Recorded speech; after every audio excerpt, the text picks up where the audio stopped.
Hello, Eric. Hello, how you doing, brother? There, brother. It's good to see you. And I hear you have a challenge for me.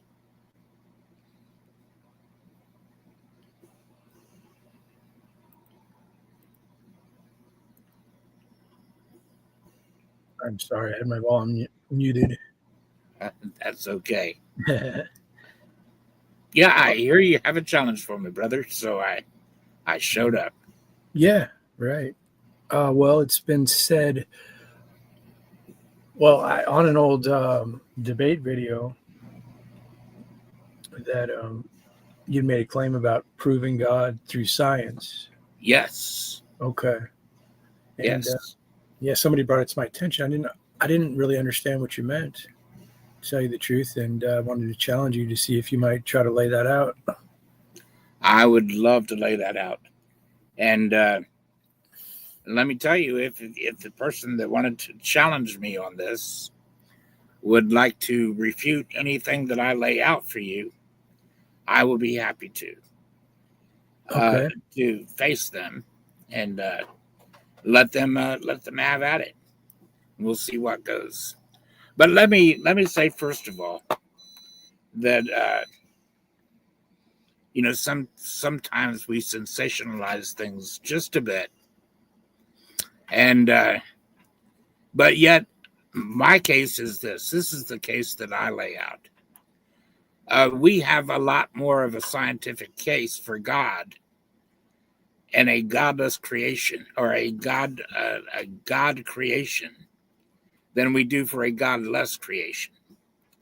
As a matter of fact, the godless creation demands a whole lot more faith. And we have the scientific observation as God like people, people that have faith in our God. We have a lot more scientific observation that backs us, that backs them. And this is hands down the honest truth. And I'll play it out for you right now. First of all, to take their case in a nutshell, to take the case of the naturalist in a nutshell, we can debunk it by saying it has no observation at all. Now, I'm going to lay this out for us. The very first thing that we have to consider is life. Okay, well, first of all, let me lay it out like this. One of two things has to be true. Either this universe was always here in one form or another, or there was a God in one form or another that began it all. And I look at it this way. Life teaches us a couple of things. You can only pass forward that which you possess. Only the living can produce life. Only the conscious can produce consciousness. And so if the universe is a dead, unconscious thing, if the singularity was a dead, unconscious thing, how is it going to produce life or consciousness? It doesn't figure.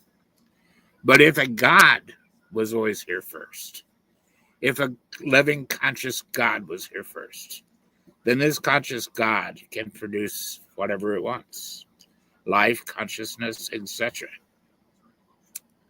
So we begin from there. Now, for abiogenesis to occur. So you've got a dichotomy there, right? It's either a Yes, God or a not God world. One of those right. two.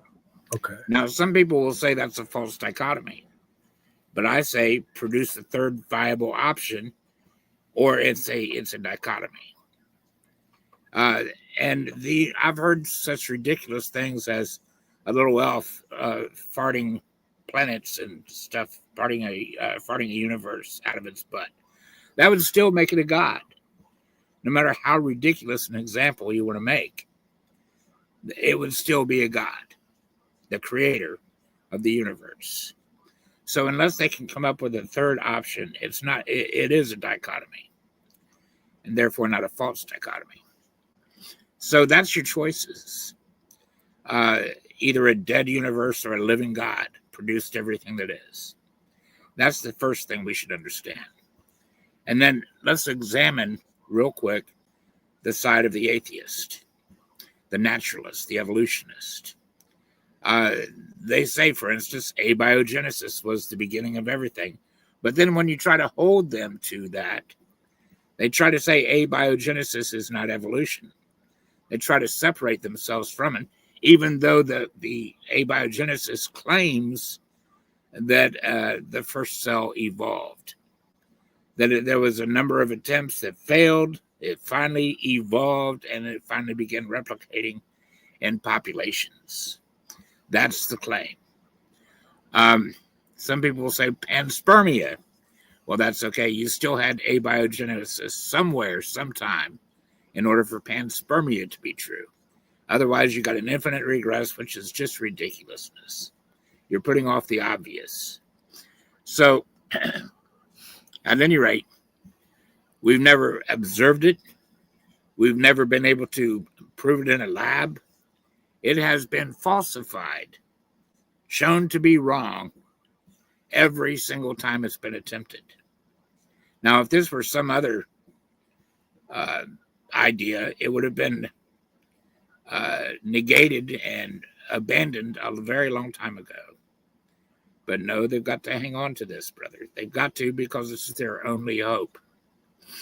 But it goes against everything that we observe.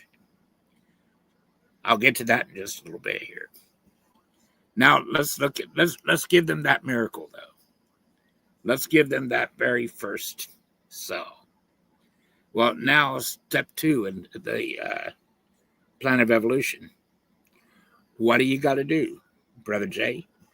You've got to turn a single-celled organism into a multicellular organism. Now that sounds easy enough. Okay, you just evolve a single-celled animal into a multicellular animal. There's only one problem with that. Not only do we never observe that in the lab, not only do we never observe that in nature, not only can we not make that happen in a lab, what we know about mitosis is this. When you have a cell that divides, it divides into 2 sister cells, 2 identical sister cells. And 2 break down into 4, and 4 break down into 8. And you keep dividing, but you never, ever, ever divide into a multicellular organism. Now, let me give you a clue of how big this is.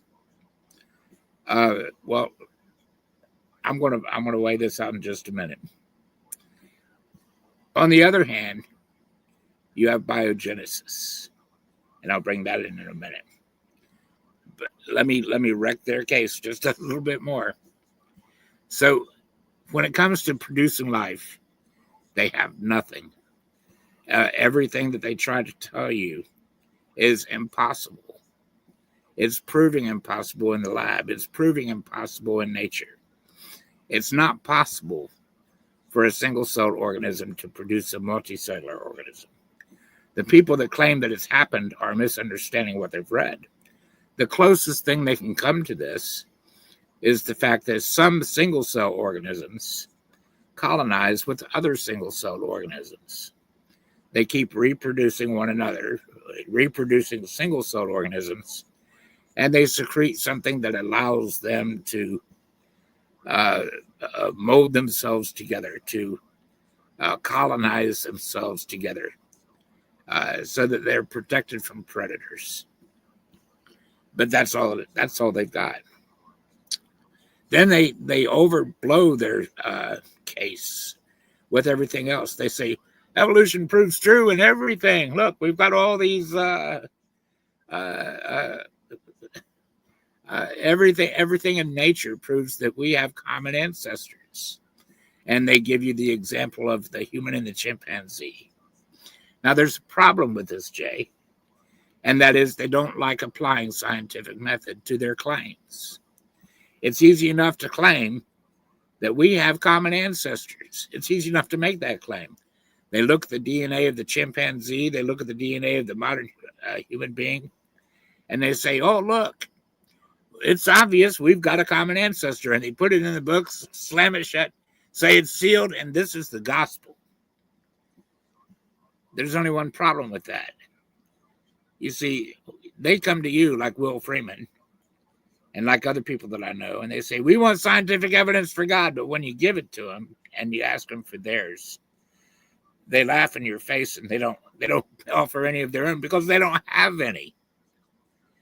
They don't have a bit of credible evidence for evolution. Not one bit. Not only can they not point you to the common ancestor of man and chimpanzee, Brother Jay, they don't have the DNA of any of that stuff if they could. If they could point a specific one and say, this is him, they don't have I realize they're trying to apply science, but they're smuggling it. They're constantly smuggling in philosophy. Yes. And touting it as science. But I think this happened in your conversation yesterday. They'll typically say, or you've heard this before, they say, well, even if we're wrong about evolution or evolutionary theory, we'll grant that. But how are you going to bring proof of God through science, right? That's the big question. Yes. Okay. And the only problem was he wouldn't let me bring that. He kept trying to shut me up every time I started to bring it. So here's the thing that I'm glad you asked me, but I'm going to lay out one more thing. You know, not only do they not have a single common ancestor that they can point to in the fossil record and say, look, this is a common ancestor. They don't have its DNA to any of them. Not a single one, Jay. Not a single one has proven to be true. Not a single one can they point to and say this is tested. And that's scientific method, guys. What they're doing, they're calling their imagination science. And their imagination is not solid science. My gosh, that's all it is. And then they go to transitional fossils. They do the very same thing. They say every fossil is transitional when they can't produce a single one that's been tested and proven to be transitional or not. You see, there's only one way to prove that, and that's through DNA. And we don't have the DNA of any of these fossils that we need for common ancestors or for transitional fossils. They don't have, not for even one. So with all their bold claims, they have zero credible evidence that they can put on the table and show that life came about through abiogenesis and evolution. Not one bit of credible evidence. As a matter of fact, it flies in the face of everything that we do observe. Now, here's what we do observe. God said, let the animals bring forth after their own kind. Man was brought forth after God's image. And animals were brought forth to bring forth after their own kind. We know this. The Bible tells us this. And what does biogenesis observe? Biogenesis, my friends, is an actual science. It's an actual scientific observation that was made by Louis Pasteur. You can look it up. And what he observed is this. It takes life to produce a life. It doesn't come about any other way. This is a scientific observation. He said life brings forth after its own kind. And this is a scientific observation. It comes about no other way. Now, what do we observe? Do we observe this is true in the fossil record? Here's what we observe in the fossil record. They say over 99% of all species that have ever existed have gone extinct. Now, I want you to bear that in mind for a moment. Because, brother, I can pull up fossils. And I want you to try this at home. You guys pull up fossils of alligators, crocodiles, butterflies. Pull up fossils of turtles. Pull up fossils of what? Well, beavers, duck-billed platypus. And you're going to find something, brother. All the animals that you can find today, you can find in fossils. And you're going to find all the way back, nothing. They didn't evolve from anything. They've been bringing forth after their own kind for a very, very long time. So then when they try to, okay, that's what we find out. So what we actually observe is that everything brings forth after its own kind. And it takes a life to bring forth a life. So when we take this back, brother, here's what we find. We find that when we get to the very first life, this extrapolates a God that had to say, let there be light. Let there be life. Let there be consciousness. And they try to write off all of this as woo, but it's not woo. Let's take in all the sciences, brother. Not only is biology demanding that there has to be a God, not only is cosmology demanding that there has to be a God, because only a God can bring forth the consciousness and life from what we see in the universe. Only another living being can bring forth all of this. So this necessitates a God. This is much more this is much more homogeneous with what we actually observe in science. It takes a life to bring forth life. Now, when we go to, what is it? The plasma universe. Have you ever heard of that? Yeah, I've heard of it, but you'd have to refresh me. Okay. Well, let me go first to something a little more familiar. Dark matter and dark energy. When we look at dark matter and dark energy, when we look at the history of the current most popular model of the universe, here's what we have.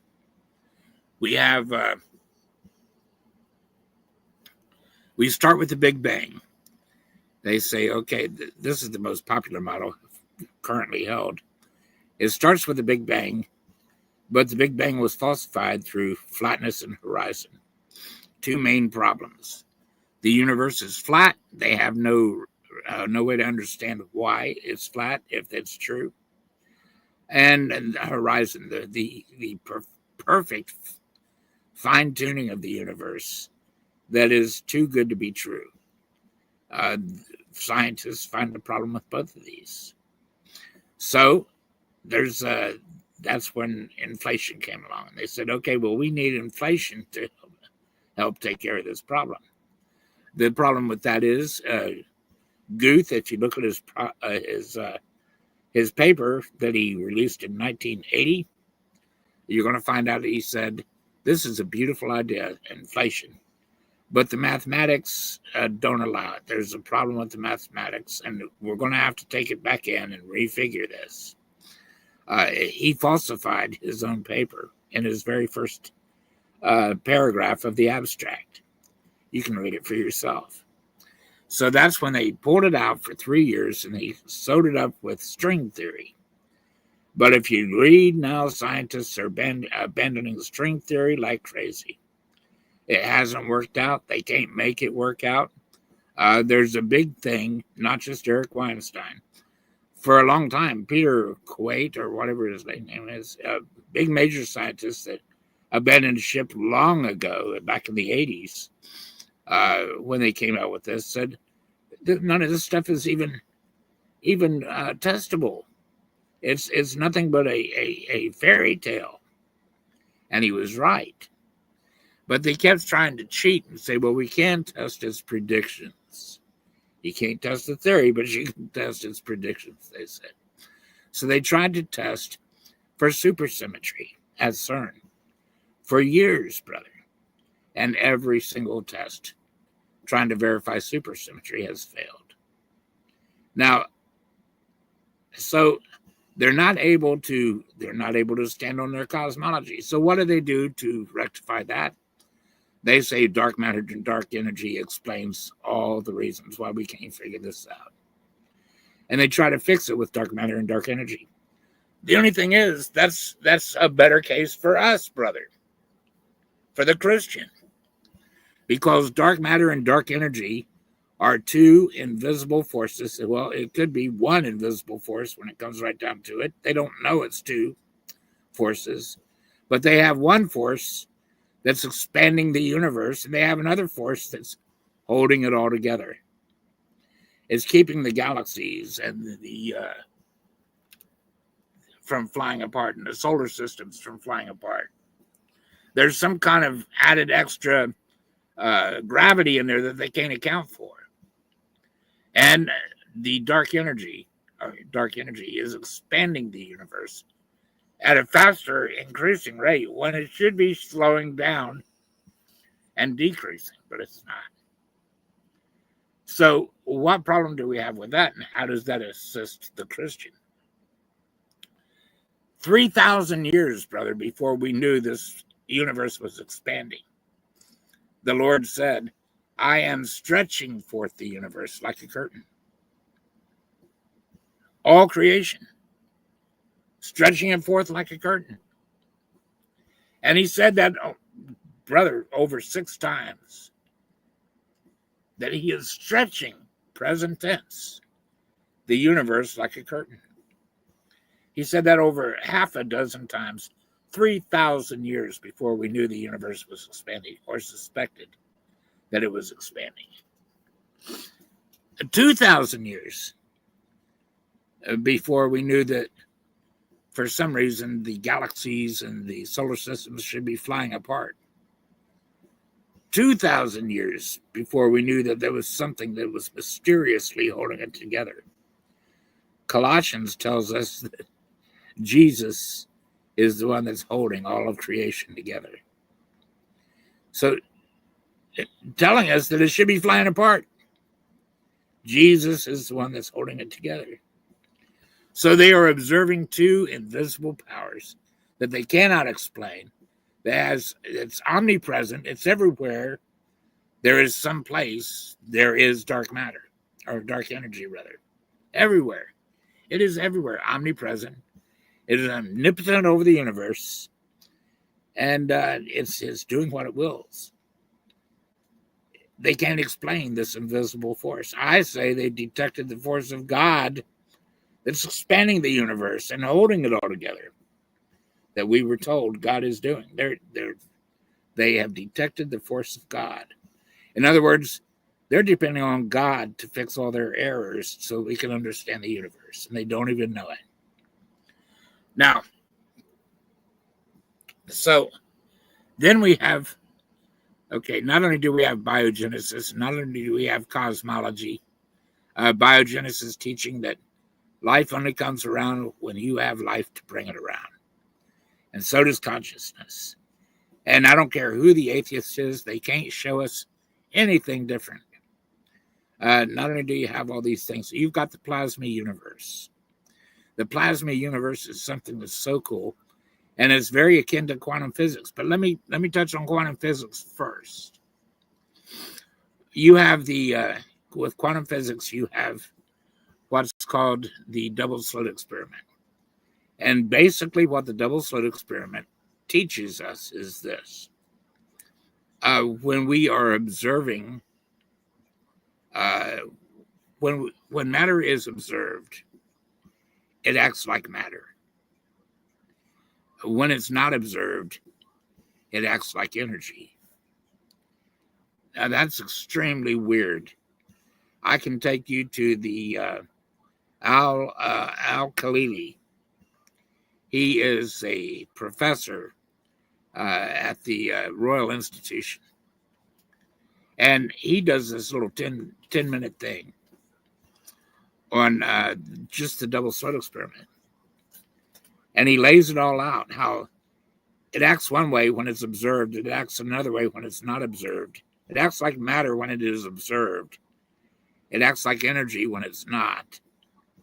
And he says, now, if you can explain this with logic or with your physical physics, then do tell me, and you you can step up and claim your Nobel Prize.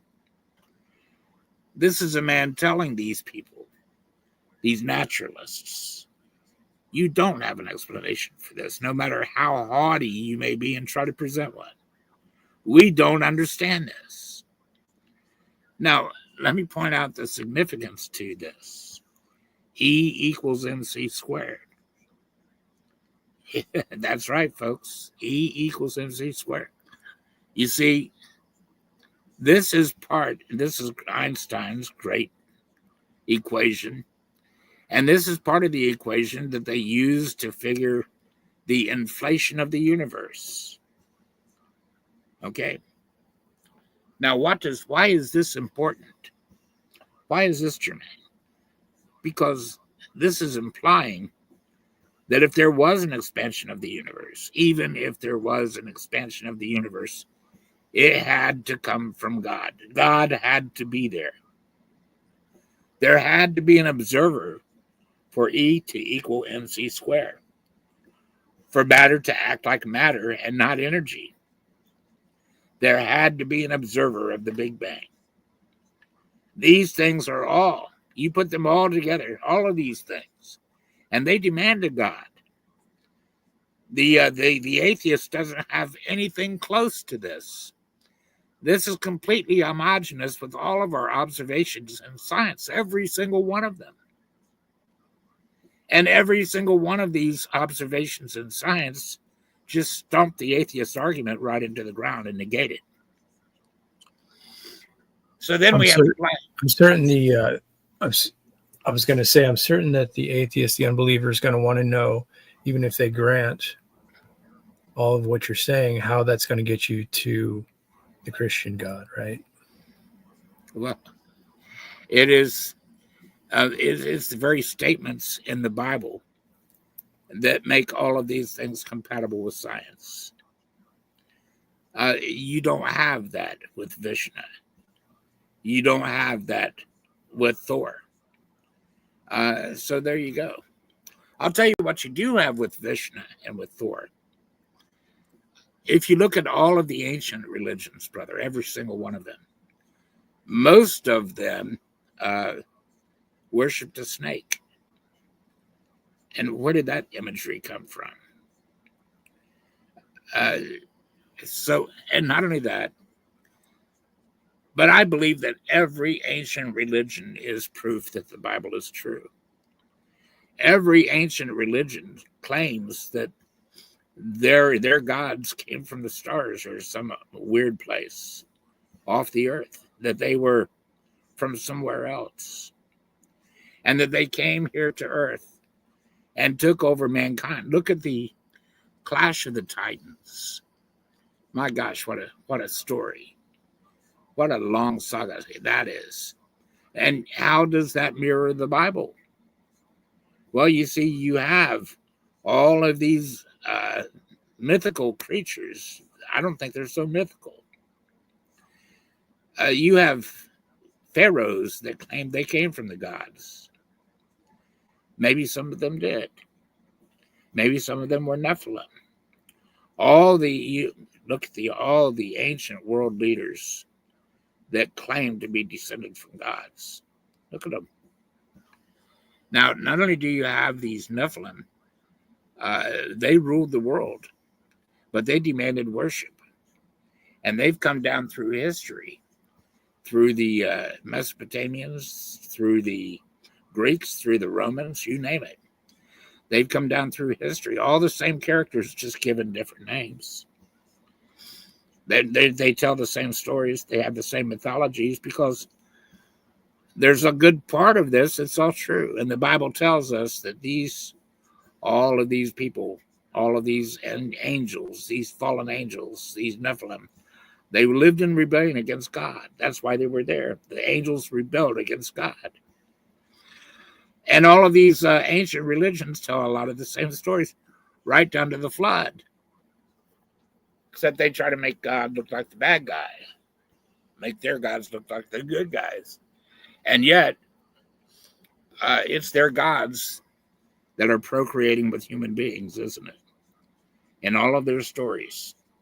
They talk about all of this, brother, just goes to show that the Bible is telling us the truth all the way down through history.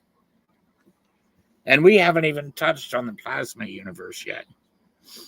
You see, when you get to the double slit experiment, not only does it prove that there had to be an observer at the creation of this universe, if there was a Big Bang, could God have used a Big Bang?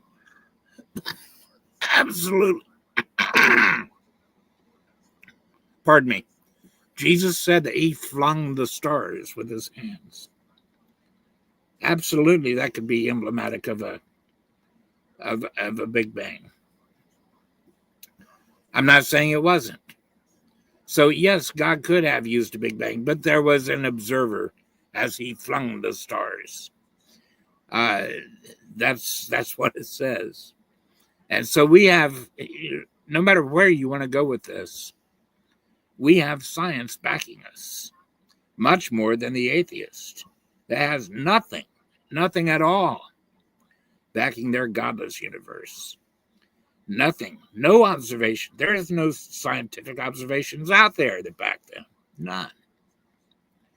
Just all smoke and mirrors. The plasma universe, then, also, well, it kind of works with the double slit experiment, because the double slit experiment also, to a lot of people, hints at a universe that we don't see, a realm that we cannot see, an invisible realm, so to speak, wherein could exist other life forms, maybe the soul, for instance. Is the soul invisible? Who knows? But most people believe we have a soul, and there's a lot of evidences that we do have a soul, whether the naturalist wants to admit it or not. And they just they blind their eyes to these things. They won't take the arguments for the soul. They just throw them away. How are you going to make that argument about the soul, for instance? Okay. You can take the fact that a lot of people have crossed over. They have died. And they have had experiences of the soul. They've had soulish experiences that can't be denied. If you're people that have seen things and made observations that things that really did happen while they were dead. This has happened. You have to believe the personal testimony, right? The anecdotal testimony, in order for that to be the case. You don't necessarily have to believe it, but you have to admit that there's been so many anecdotal testimonies of people that have actually died, and it's on record that they've died, and that they have observed things that actually occurred while they were dead. Yeah, but there's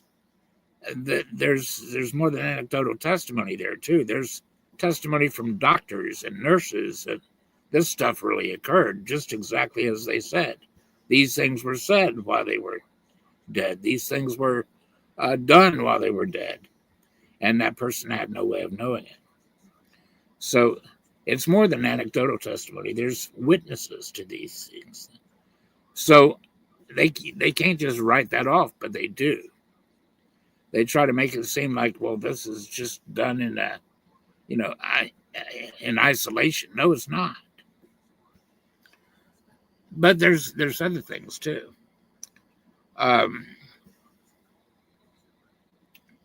Kirlian photography. Hints at a soul. Life after death definitely hints at a soul. What goes on to live? What's going to be resurrected? There is an invisible world, a world that we can't see. The book of, I believe it's the book of Kings, talks about Elisha being surrounded by armies. And his servant was afraid. And Elisha told his servant not to be afraid and asked God to open his eyes and he saw that the army that surrounded them was surrounded by an army bigger than them. It was greater. So there you go. But then we have the plasma universe too. Plasma is really interesting, and there's a lot of scientists right now. You can look it up. You should look it up a little bit. Everybody should look into the plasma universe, because more and more and more scientists are signing on to a plasma universe rather than a Big Bang. And plasma as possibly the thing that creates life, and possibly even being the state of the soul, and possibly even being the state of God the Father. Maybe God is a plasma energy. But they're coming up with things right now that called they're making tons of observations, like plasmoids, for instance, and plasma possible life forms that are out there. They've noted plasma that kind of reproduces like a single cell organism. It's insane, but it's true. They're deeply looking into these things right now. Very credible scientists. It's becoming a mainstream issue at this point. The possibilities of a plasma universe, of the things that are happening because of plasma. And I guess the greater we grow with AI, the more we're going to learn exponentially now about plasma, and that's a good thing. I think it's going to nail down even more for the Christian. But here's the deal: when it comes right down to science, there's not a science that is giving the naturalist anything to put on the table credibly to back their ideas. Nothing.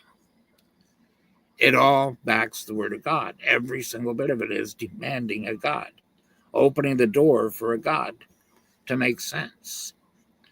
And I just find that amazing.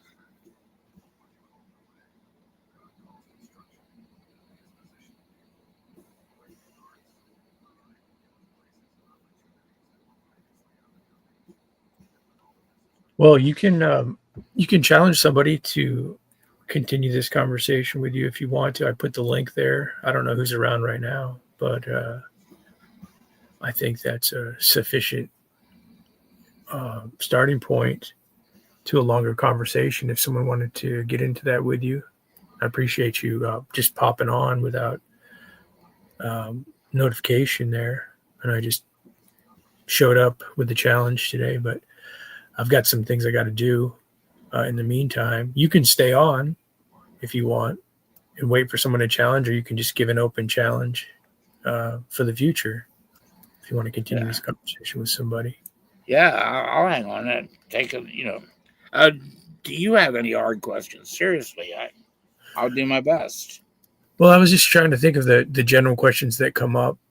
I know that you're putting forth a dichotomy, and then you're breaking down evolution and pointing out how they're trying to take science and insert and smuggle in the philosophy of evolution, and then which is going to be an inductive theory of some sort. We're looking at the specifics of nature and reality as we see it, and then drawing back into an inductive theory about how we got here, the origins.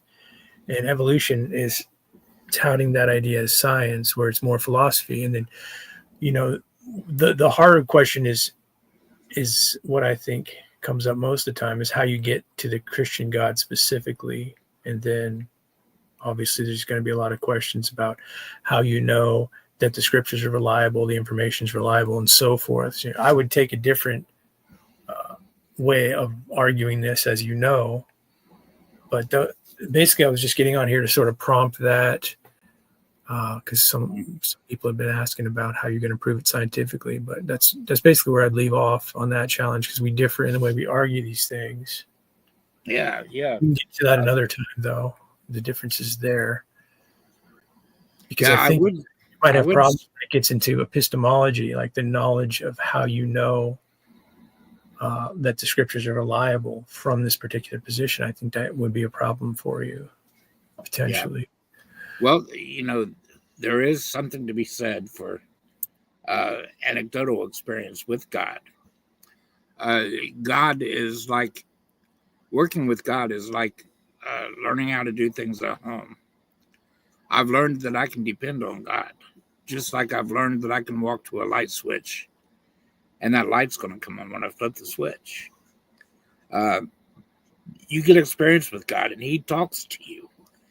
God will, you see, I believe in a God that loves His creation and wants a relationship with His creation because He has a relationship with me and I have a relationship with Him.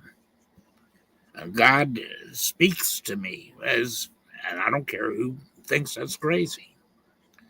And I think I speak to God, and I know that He hears me. I have so many of my prayers answered almost immediately when I pray them, brother. And God, I'm no different from you. I go through problems and crap too, and I have my needs just like everybody else. But God is my supplier, and God is my comforter, and God is my guide. I've asked God to teach me His word, and He does. I don't just assume it, He teaches it to me. And He will talk to you, He will talk to everybody here. Jesus said, ask and you'll receive.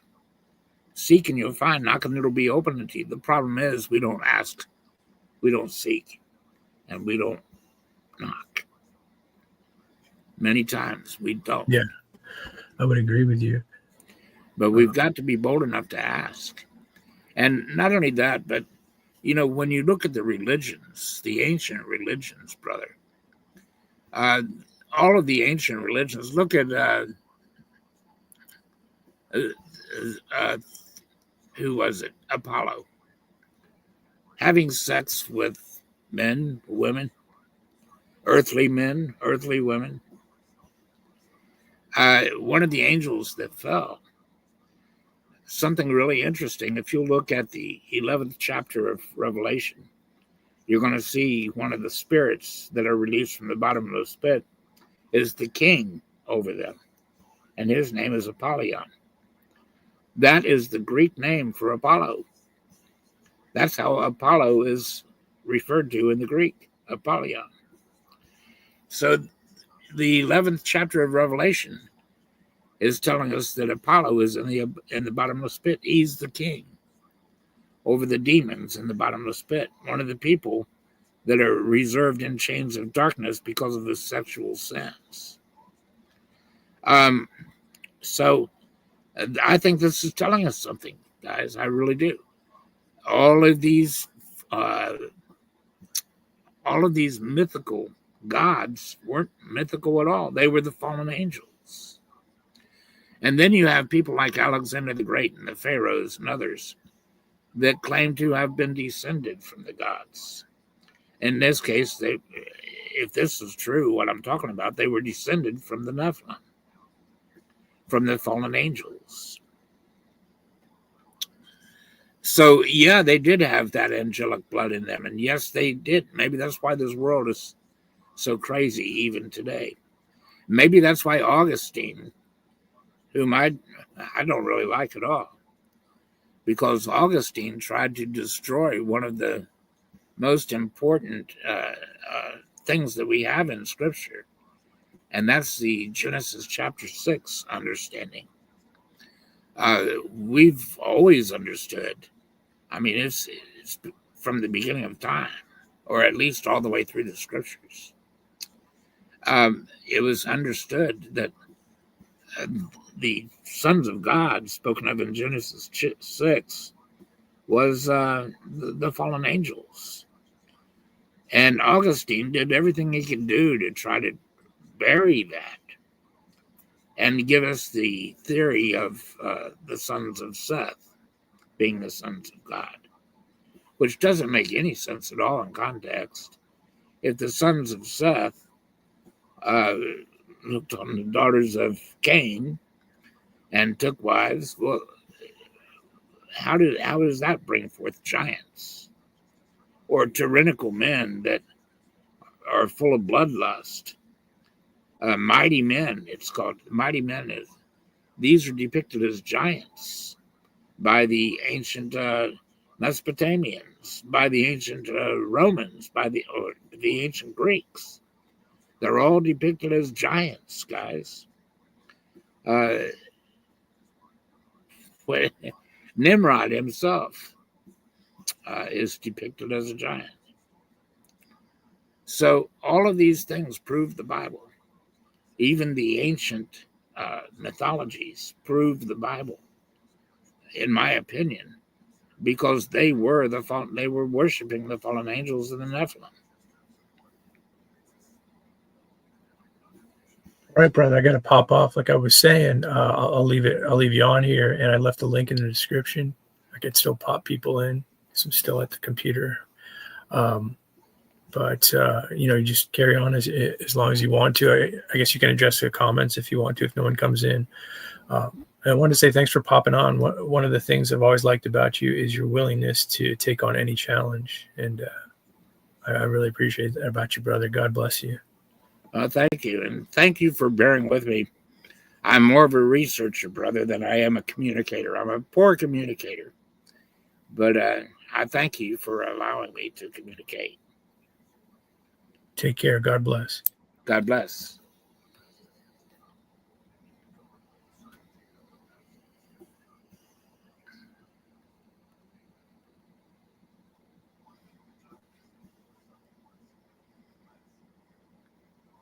So yeah, Will Freeman, anybody, if there are any atheists there that would want to address anything I've said, if you think you can prove me wrong in my statements about evolution or all the naturalist philosophies that you have, feel free. Feel free to show me that you do have some credible evidence to throw on the table. You really do have some tested fossils. Let's see where that Archaeopteryx and the DNA for it and the DNA of the theropod dinosaur that it evolved from, as you claim. Let's see it. One dude tried to smuggle in, what was it, Neanderthal on me the other day, and say there's a transitional fossil Neanderthal because he's got his own species. He's Neanderthalis, Homo neanderthalis. He's not Homo sapien. Well, the funny thing is, the 300-year-old definition of species is this.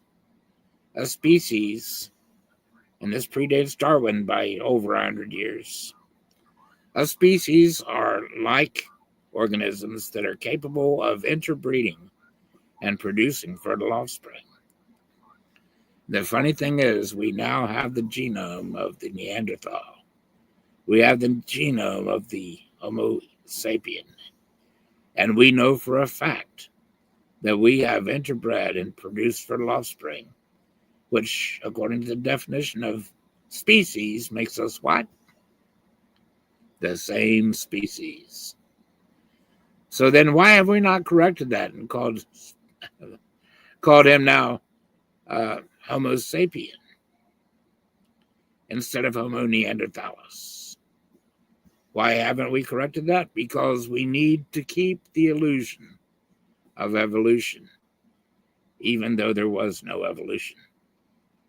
He's just simply a member of the same species we are. No matter what you try to name him, no matter whose eyes you try to cover, no matter who you try to deceive, he's the same species. And I find it ironic that all these alleged naturalists have to go to such lengths. But then, if they admitted that they don't have an ounce of, not even one piece of credible evidence to put on the table, how silly would they look?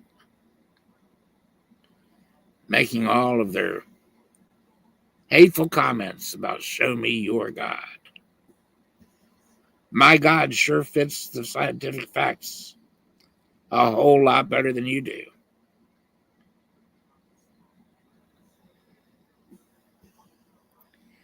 He sure fits the scientific observation a whole lot better than you do. See, you guys don't just believe in blind faith, this ridiculous thing that you believe. You believe in blind faith with all your heart, things that are either already falsified or things that aren't even testable, unfalsifiable, no better than imagination and science fiction.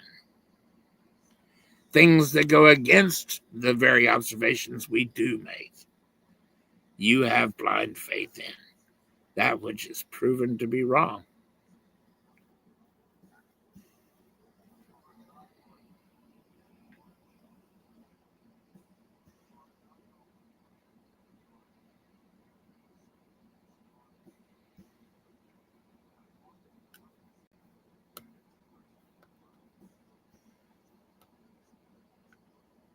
Alex, if you think you can correct me, feel free to come on up, bud.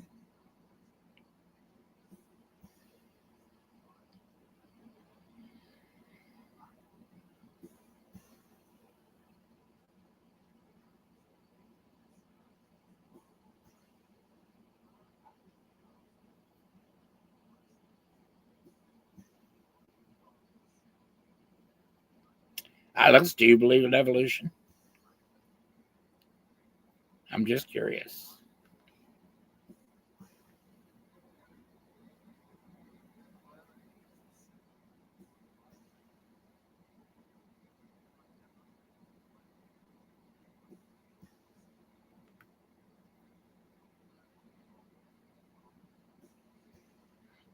I'll take on any challenge you may have, Alex. Anyone at all. I don't know why you don't like me anyway. Well, maybe I do. I guess you're a fan of Ace. That's okay.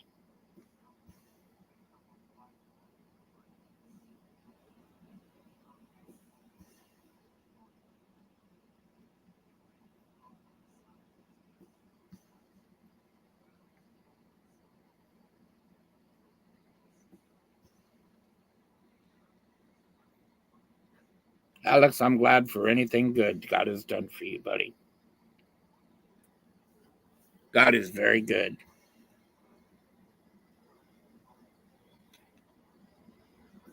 I hope you're as happy for the good things God has done for me.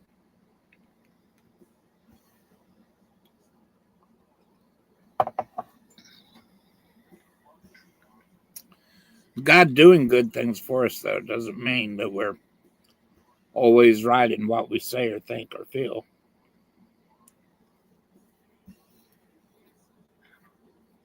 God still corrects me.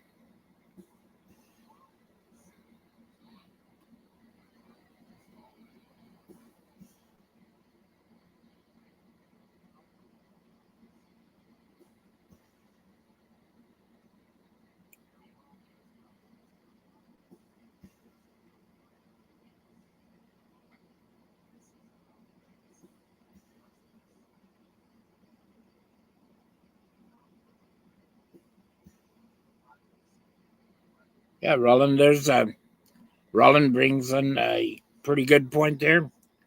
Our DNA does allow for adaptation. And we can adapt. That's why we have so many different types of human beings. We've got, Italians. We've got Europeans. We've got Caucasians. And different types of Caucasians, We've got, what is it? The Irish. Yeah, they're certainly different. We have pygmies. We have Zulus, We had Neanderthal. Just another type of human being.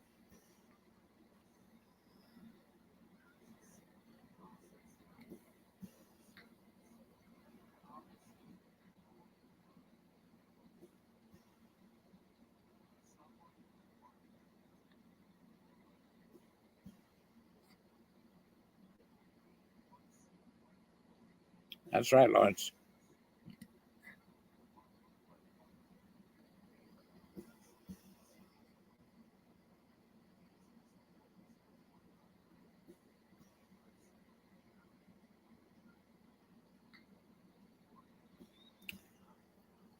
Alex, the thing about the atheists is the atheist doesn't care if God was good to you or God was good to me. They will say, well, I'm glad you're fine, but, you can't prove to me that that was God.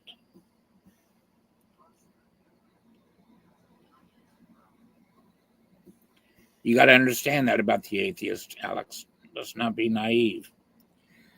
The best way to handle an atheist is to sweep his feet out from underneath him. You've got to take away the things that he believes in and show him that he's ridiculous for believing them.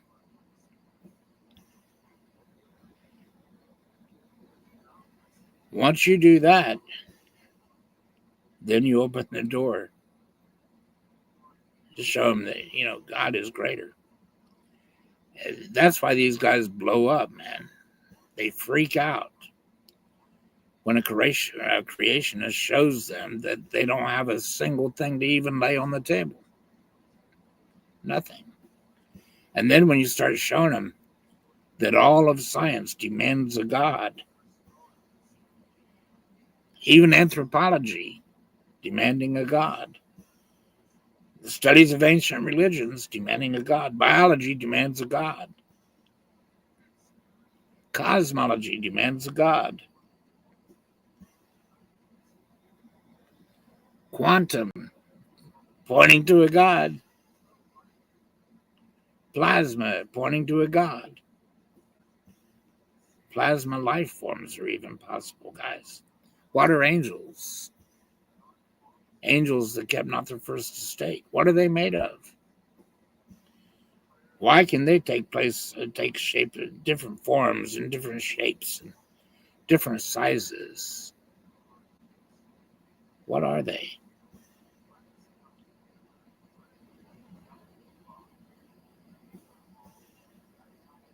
What is your soul? Your soul is a tangible living thing. What's it made of? My guess would be plasma.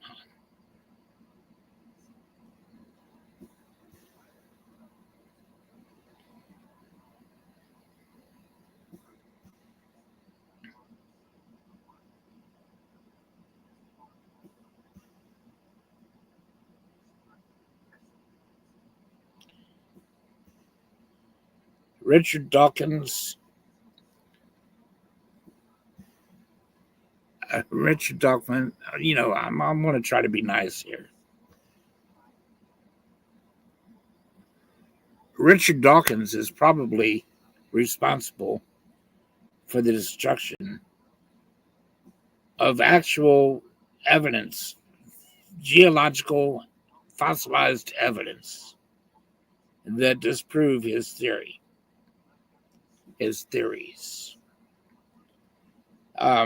There's a long story to that, but this is a true story.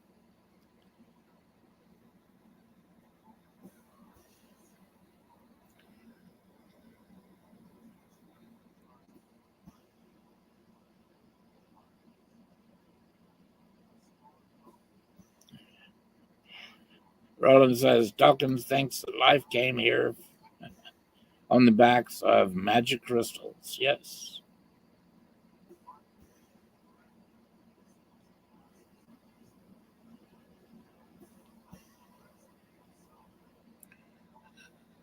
Dawkins is just a hater. Dawkins hates Christians. He hates Christianity. Dawkins hates Christ. Anything that's Christ related, Dawkins hates it. He is so full of hate. You have to ask, is he demon filled? I would say the answer to that is probably yes.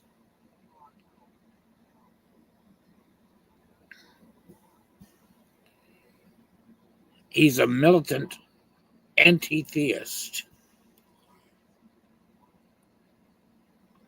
I guess the term anti-theist stemmed from Dawkins and his four horsemen, I guess you could call them.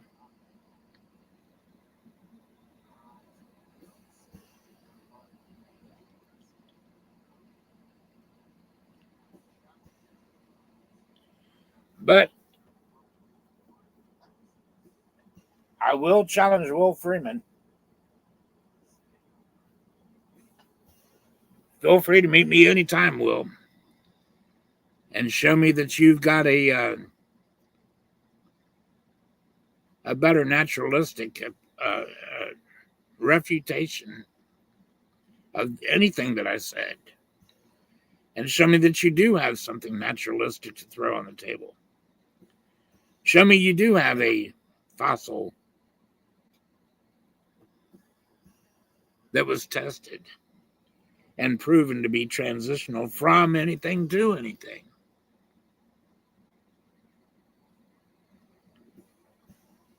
Just one. Show me you do have a common ancestor between man and chimp. And show me its DNA test.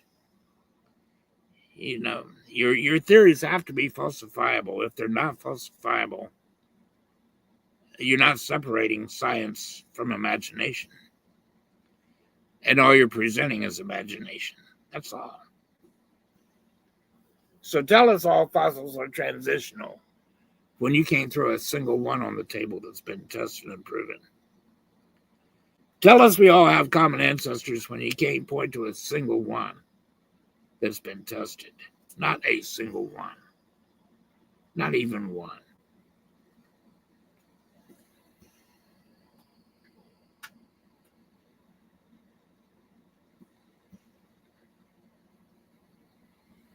And then tell me you got a better explanation than God. God is harmonious with every single one of these points. Every single one. God is harmonious. And the naturalistic explanation is contrary to observation. You got nothing. Absolutely nothing. We got tons of stuff we can throw on the table. Christians should be proud of that. I'm proud of that.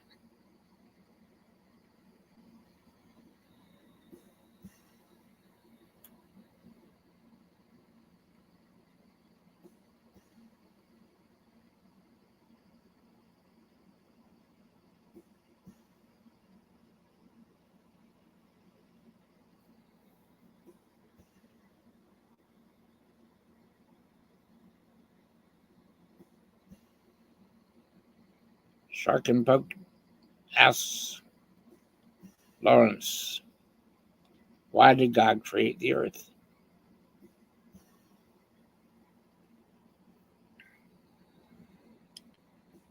And there's Riley, my buddy. How you doing, Riley? It's so good to see you today, brother. We love you, man.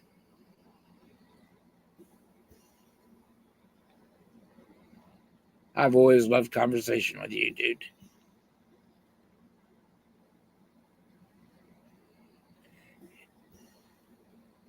May I ask what state you're from? I just love your accent, your drawl.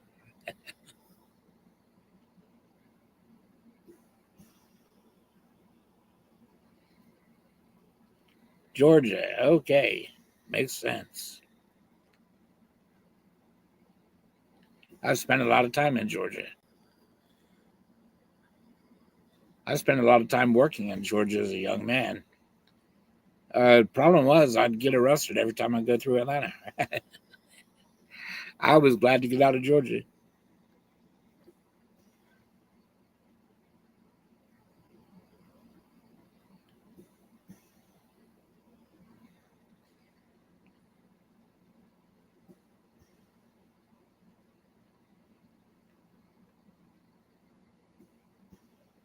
The parts of Georgia are really, really cool. I did like parts of Georgia. It was just Atlanta that I had a hard time with.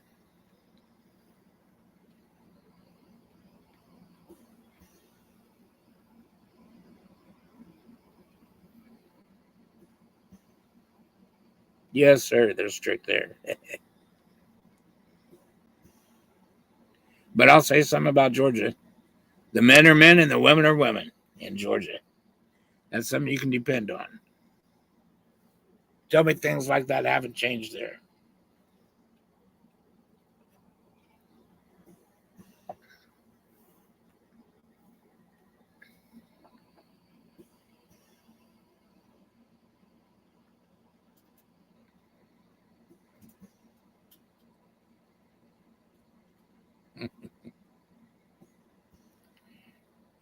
Riley says, yes, sir, men are still men and women are still women.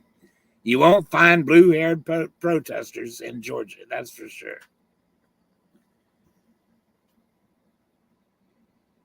You don't have to worry about pronouns in Georgia, that's for sure.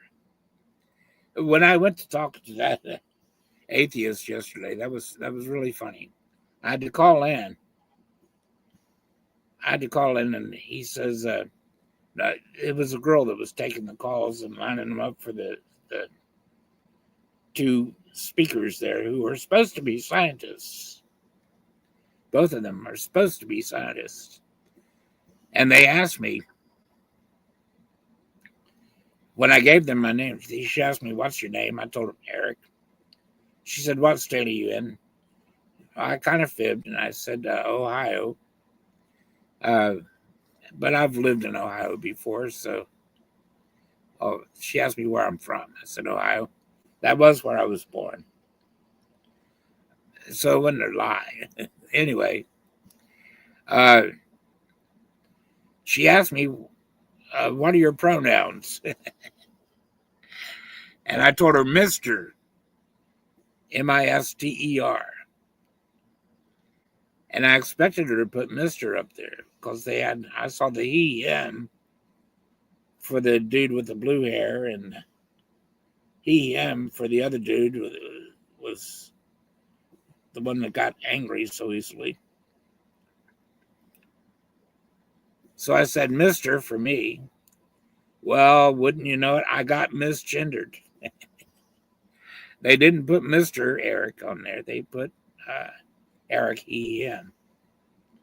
I thought about telling them that they misgendered me and laughing about it, but I think they would have taken that serious. I don't know. I think they would have.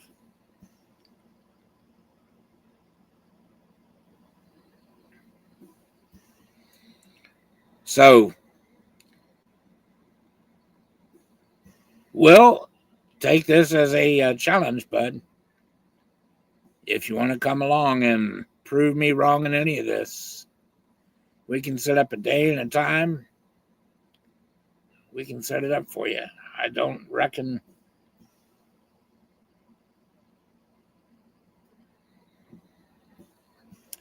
Or if you've got any friends who are atheists or naturalists or evolutionists or cosmologists that may disagree with me, or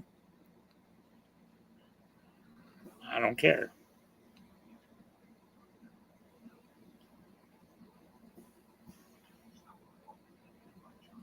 I ain't none of that, but I would sure love somebody to come up and show me where I'm wrong on any of this. The only way they're going to do this is show us that tested fossil that really is a transitional. My bet is you're not going to find it because that ain't how it happened.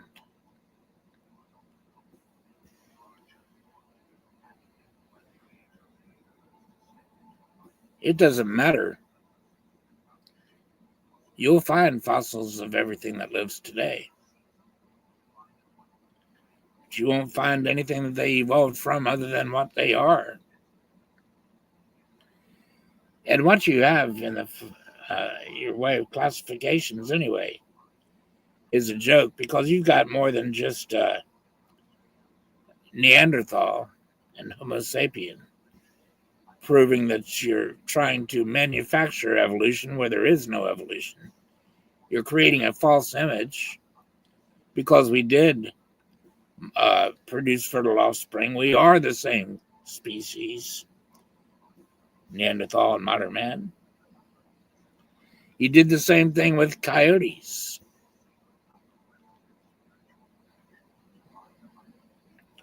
You classify coyotes as a different classification from gray wolves and dogs. Why do you do that?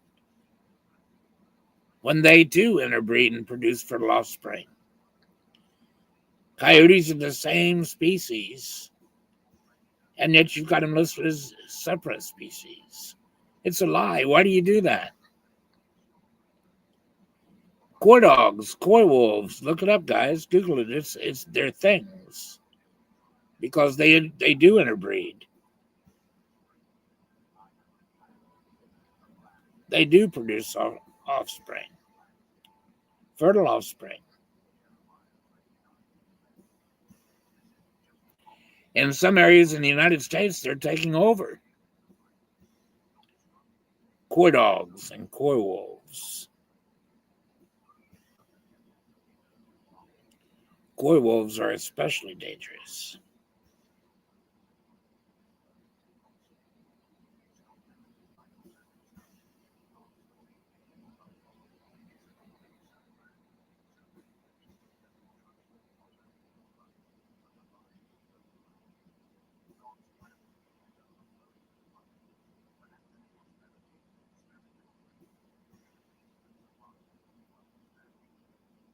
Well, it's 3:49.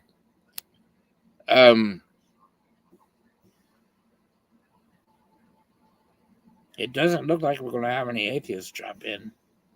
I do appreciate the chance. I do appreciate that, JG. Thank you. I do appreciate the challenge. I hope I didn't disappoint. But Christians, take heart and smile. You've got a lot more to throw on the table than the naturalist, the atheist, the evolutionist. You've got a lot more scientific proof, scientific backing to throw on the table to present to everybody than any of these guys that deny God.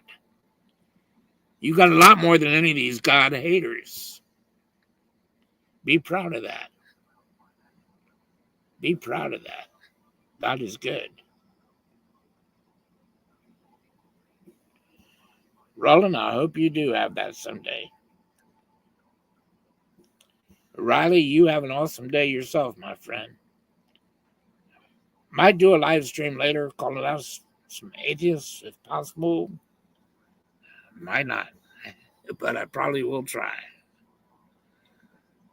God bless you guys. Love y'all. Too bad we couldn't have anybody come on. It really is. Maybe next time. Thank you, JG, for this. God bless you, my friend.